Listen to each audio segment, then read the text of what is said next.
Bonjour, aujourd'hui je suis au guidon du YT Capra Uncaged 6. C'est un vélo d'enduro qui est équipé du système de suspension piloté électroniquement Flight Attendant de chez RockShox. C'est un vélo donc, qui rassemble deux nouveautés. On a passé 6 mois à son guidon en allant rouler à Madère, à Finale-Ligure, dans les Vosges, dans le sud de la France, sur les sentiers pas très loin de la rédaction dans les Alpes. On va essayer de vous faire un gros débrief de tout ça et on vous emmène pour notre dernière sortie à son guidon.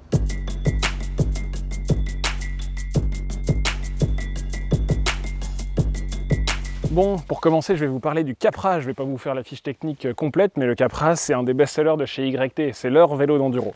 Il a été renouvelé en 2018 et il est disponible en version MX, mulette ou 29. Tout 29 comme ce modèle juste ici.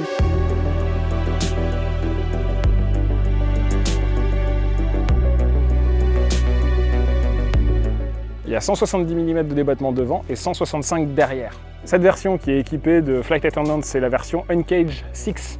Donc c'est la version la plus haut de gamme et qui est vendue 8 999 €.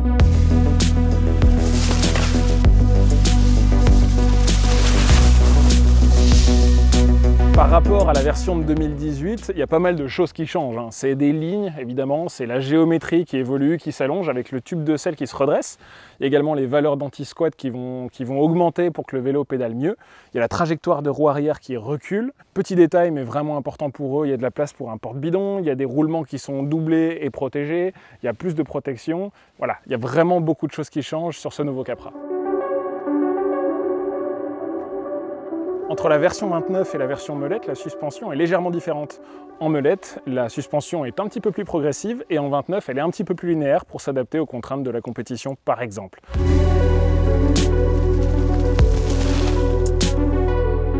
Et à ce Capra s'ajoute le système RockShox Flight Attendant. Qu'est-ce que c'est? C'est un système de pilotage automatique et électronique de vos suspensions. Il y a 3 positions, ouvert, intermédiaire pour le pédalage et complètement bloqué. Il y a 3 capteurs, un qui est situé dans la fourche avec le cerveau qui pilote tout, un dans l'amortisseur et un dans le pédalier. En fonction du pédalage, en fonction du terrain, les capteurs vont indiquer à votre vélo si les suspensions doivent être ouvertes, intermédiaires ou fermées. Et il y a une dissociation possible entre le niveau de blocage de votre fourche et de votre amortisseur. Pour faire fonctionner ce système RockShox Flight Attendant, il faut 2 batteries qu'on va recharger et ce sont les mêmes que pour les tiges de selle et les dérailleurs AXS. Tout se commande depuis ce bloc ici et vous pouvez suivre ce qui se passe et les niveaux des batteries sur votre téléphone. Si vous vous posez la question, non, on ne peut pas acheter ces suspensions Flight Attendant directement dans le commerce. Il n'y a que 4 marques qui en disposent pour l'instant sur certains modèles uniquement. Et d'ailleurs, dans ces suspensions, tout ne ressemble pas à ce que vous retrouvez dans vos fourches RockShox habituelles. Là, on a une ZEV Ultimate et elle intègre une nouvelle cartouche qui est sur la base d'une 2.1 RCT3. Il y a des Buttercup qui sont des réducteurs de vibration. Il y a un réglage de rebond et il y a un réglage des compressions basse vitesse, mais pas de haute vitesse pour l'instant. Une fois paramétrées, une fois équilibrées, les suspensions sont absolument automatiques. On a la possibilité d'accéder à un blocage complet manuellement, mais finalement on s'en sert absolument jamais.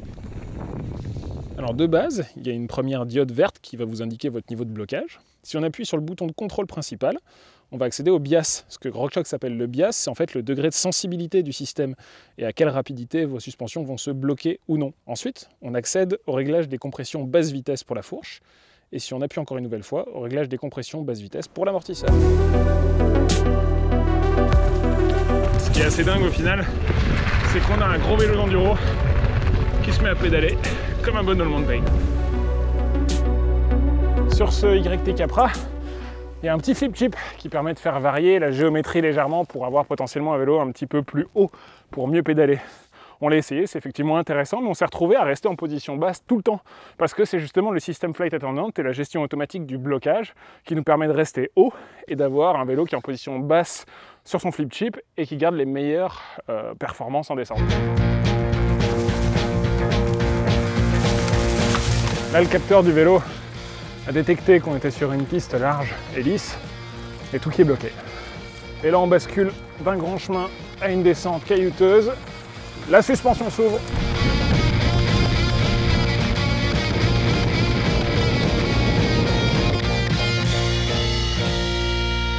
Ce vélo, il est vraiment coincé entre deux mondes, entre ces enduros ultra exigeants ou ces vélos un petit peu trop faciles, un petit peu trop pâteaux. Là, notamment sur la rigidité, et sur son dynamisme, il est vraiment vif, il est facile à rouler, il nous apporte toujours ce petit élan de dynamisme, mais c'est jamais too much, quoi. On n'est jamais vraiment en difficulté quand le terrain est trop fuyant, trop glissant, quand on est en dehors de sa zone de confort. Et je dois dire que les roues, les Crank Brothers Synthesis, elles ont vraiment joué là-dedans. La suspension de ce Capra, c'est un 4-bar linkage qui est assez traditionnel, mais qui est très bien géré. Une fois qu'on a mis 30% de sac bien tassé, on a un vélo qui est assez facile à prendre en main, qu'on rentre bien dans le débattement et il est assez progressif sur la fin. Au niveau durée de vie dans le temps, après 6 mois, il n'y a pas grand chose à dire, le vélo s'en sort vraiment bien, il n'y a pas eu un craquement, pas eu vraiment de problème. Il y en a un tout de même à signaler, c'est au niveau du passage de ma chaussure sur la base à droite, il y a la peinture qui s'est enlevée.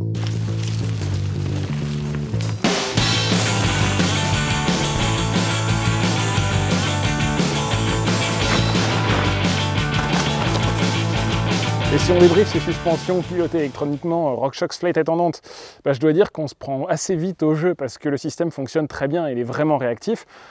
S'il n'y avait pas ce petit bruit au moment où on change de mode, on l'oublierait complètement. Et je dois dire qu'il fait ça mieux que nous. Il fait ça mieux que nous si on devait changer de mode à la main sur nos suspensions. Au niveau du bias et donc de la sensibilité du système, nous on a choisi une valeur -1 par rapport à la position la plus neutre. Et je dois dire que le vélo est toujours dans le mode le plus adapté. Et finalement, on se retrouve avec un enduro qui pédale comme un all mountain. Ça fait que ça nous économise, on a un meilleur rendement et on est toujours dans la situation optimale. Vous me direz, pourquoi est-ce qu'on voudrait forcément qu'un enduro pédale comme un all mountain? En descente, on s'en fiche un petit peu, c'est vrai, mais en même temps, c'est un vélo qui devient de plus en plus polyvalent et c'est ça qui transforme vraiment le vélo. On a aujourd'hui un gros enduro qui peut servir à bien plus que descendre des spéciales. J'élimine tout de suite une peur, un doute qu'on avait nous aussi. Dès qu'on bascule dans la descente, le système s'ouvre et ne se referme plus jamais. On n'a jamais eu de blocage intempestif, ce qui pourrait être un vrai problème bloquant. De ce côté-là, rien à dire. Et d'ailleurs, ce système en descente, il sert à rien. Et après 6 mois, qu'est-ce qu'on peut dire sur ce système? Déjà, au niveau de la consommation des batteries, ça pompe un petit peu plus pour les suspensions que pour la tige de selle ou pour le dérailleur. Mais toutes les batteries sont interchangeables. Et une fois que vous avez chargé vos 4 batteries, vous pouvez partir assez sereinement sans votre chargeur pendant plusieurs jours. On a changé pendant ces 6 mois une fois la pile AA qui est dans le capteur qui est juste ici, mais c'est vraiment un jeu d'enfant. Si on cherche la petite bête, on pourrait dire que sur la fourche et sur l'amortisseur, il n'y a pas de réglage de compression haute vitesse.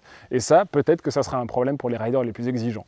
Nous, on n'a pas pu comparer et ça ne nous a pas vraiment manqué.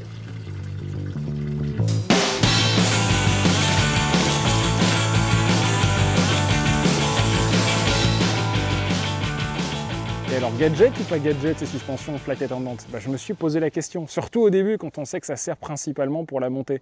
Et sur un enduro, on pourrait se dire, voilà, est-ce que c'est vraiment nécessaire? Eh ben oui, parce que ça apporte bien plus que ça. Et c'est d'ailleurs une vraie porte ouverte pour de futurs développements. Et la porte qui est ouverte là, elle est assez dingue. C'est qu'on peut se dire que peut-être demain, il y a des vélos, ce qui n'est pas le cas de ce vélo, seront conçus autour de ce système. Ce qui veut dire qu'il y aura des vélos qui seront excellents en descente, sans compromis qui seront faits pour la montée, justement parce que ces suspensions vont venir compenser ces éventuels défauts. Est-ce que c'est une bonne, est-ce que c'est une mauvaise chose? Je ne sais pas, mais en tout cas, il y a des vraies belles possibilités de développement qui sont juste derrière tout ça.